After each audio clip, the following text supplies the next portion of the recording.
During my walking tour of Philadelphia today, I was talking about carriage steps. But of course, during the tour, I couldn't find one. And as soon as I ended the live stream, I came across several here on 4th Street near the intersection with Pine. Now, a carriage step is exactly what you might think it is. It's a step to help passengers climb into or out of a carriage. Those that remain today are marble or granite. Wooden ones obviously also existed. They were portable, but they no longer exist today. So when you're out walking through Baltimore and Boston, I think most commonly, Philadelphia and Boston, you'll see these remaining. A few might still remain in Baltimore.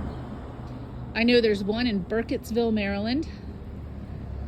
I've come across several in my travels on the East Coast, but I think I find the most here in Philadelphia.